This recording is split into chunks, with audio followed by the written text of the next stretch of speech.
హైదరాబాద్ జూబ్లీహిల్స్ ఉప ఎన్నికలపై కాంగ్రెస్ ఫోకస్ పెట్టింది. జరగబోయే ఎన్నికల్లో జూబ్లీహిల్స్ స్థానాన్ని కైవసం చేసుకోవడానికి వ్యూహాత్మకంగా అడుగులు వేస్తోంది.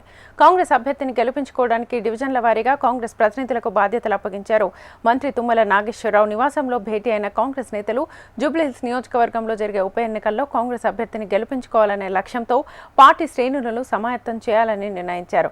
వివిధ కార్పొరేషన్ చైర్మన్లకు నియోజకవర్గంలో డివిజన్ల వారీగా బాధ్యతలను అప్పగించారు. ఇక పొన్నం ప్రభాకర్తో పాటు కార్పొరేషన్ చైర్మన్లు రియాజ్, ఇర్వర్తి అనిల్, ప్రీతం, ఒబేదుల్లా కొత్వాల్, రాయల నాగేశ్వరరావు పాల్గొన్నారు.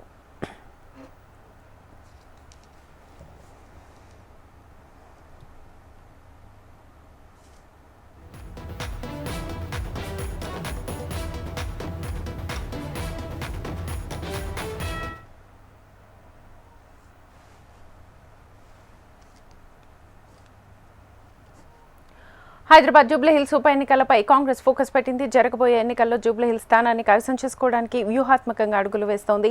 ఇదే అంశానికి సంబంధించి ఫుల్ డీటెయిల్స్ మా ప్రతినిధి ప్రేమ్ అడిగి తెలుసుకుందాం. ప్రేమ్, ఇప్పటికీ జూబ్లీహిల్స్ ఉప ఎన్నికకు సంబంధించి కాంగ్రెస్ పార్టీ పెద్ద ఎత్తున కసరత్తు చేస్తుంది. దాంట్లో భాగంగానే ముగ్గురు మంత్రులను ఇన్ఛార్జిగా నియమించింది. ఒకరు వివేక్ వెంకటస్వామి, పొన్నం ప్రభాకర్తో పాటు మంత్రి తుమ్మల నాగేశ్వరరావు ముగ్గురు కూడా జూబ్లీహిల్స్ ఉప ఎన్నికకు ఇన్ఛార్జీలుగా నియమించారు టీపీసీసీ చీఫ్. వారికి సంబంధించి ఇప్పటికే ముగ్గురు కూడా 3 ప్రత్యేకంగా సమావేశాలు కూడా ఏర్పాటు చేయడం జరిగింది. ఇక ఉప ఎన్నికకు సంబంధించి జూబ్లీహిల్స్లో అభివృద్ధి కార్యక్రమాలు కానీ లేకపోతే పెండింగ్లో ఉన్నటువంటి వర్క్స్ అన్నిటిపై ఇప్పటికే ప్రభుత్వం ఒకవైపు దృష్టి పెడుతూనే మరొకవైపు పార్టీ చేయాల్సినటువంటి కార్యక్రమాలు, ఆ డివిజన్లో ఉన్నటువంటి పెండింగ్లో ఉన్నటువంటి సమస్యలతో పాటు స్థానికంగా ఉన్నటువంటి నేతలతో రెగ్యులర్గా సమావేశాలు కూడా ఏర్పాటు చేస్తున్నారు.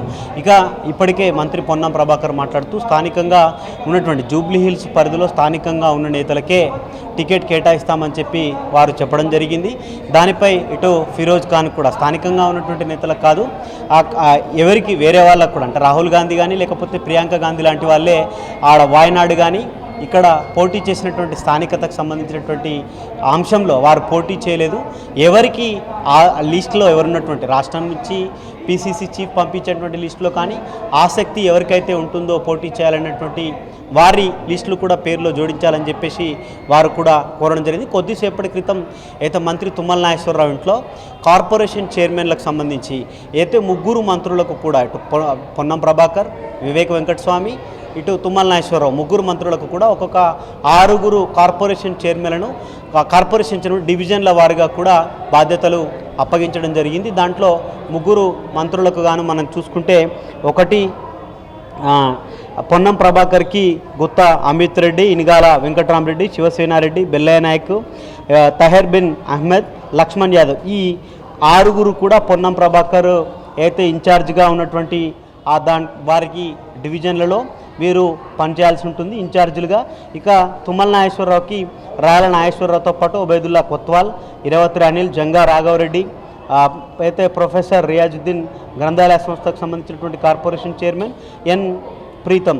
ఇక వివేక్ వెంకటస్వామికి సంబంధించి అయితే కీసా వేణు, పటేల్ రమేష్ రెడ్డి, మల్రెడ్డి రామరెడ్డి, మువ్వా విజయబాబు, మానాల మోహన్ రెడ్డి, బండ్రు శోభారాణి, అజ్మతుల్లా హుస్సేన్ వీరు కార్పొరేషన్ చైర్మన్లుగా. ఏదైతే ముగ్గురు ఇన్ఛార్జ్ మంత్రులకు ఒక్కొక్కరికి 6 కార్పొరేషన్ చైర్మన్లను అయితే నియమించడం జరిగింది. వారు ఈ మొత్తం జూబ్లీహిల్స్ ఉప ఎన్నిక జరిగేంత వరకు కూడా ముగ్గురు మంత్రుల కింద చేదుడుగా పనిచేయాల్సినటువంటి అవసరమవుతుంది. ఇప్పటికీ ఇటు పార్టీగా ప్రభుత్వంగా చేయాల్సినటువంటి అన్ని పనులు కూడా చేస్తుంది. మరొకవైపు అజారుద్దీన్తో పాటు ఇటు ఎవరెవరైతే ఇంకా పోటీకి ఆసక్తిగా ఉన్నటువంటి వారి లిస్టును కూడా పీసీసీ చీఫ్ ఏఐసీసీకి పంపించడం జరిగింది.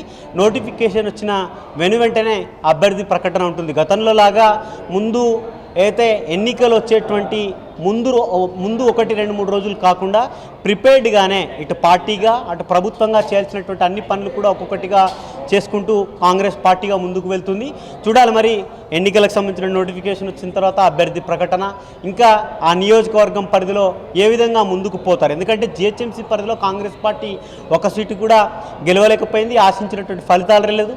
రానున్నటువంటి రోజుల్లో జిహెచ్ఎంసీపై ప్రభావం పడే అవకాశం ఉంటుంది. ఎందుకంటే కార్పొరేషన్ జిహెచ్ఎంసీ పరిధిలో జరిగేటువంటి కార్పొరేషన్ ఎన్నికలపై కూడా ప్రభావం పడుతుంది. కాబట్టి ఇది కంపల్సరీ జూబ్లీ హిల్స్లో కాంగ్రెస్ పార్టీ గెలవాలని చెప్పి చూస్తుంది. దానికోసం శత విధాల ప్రయత్నం ఎత్తి చేస్తుంది.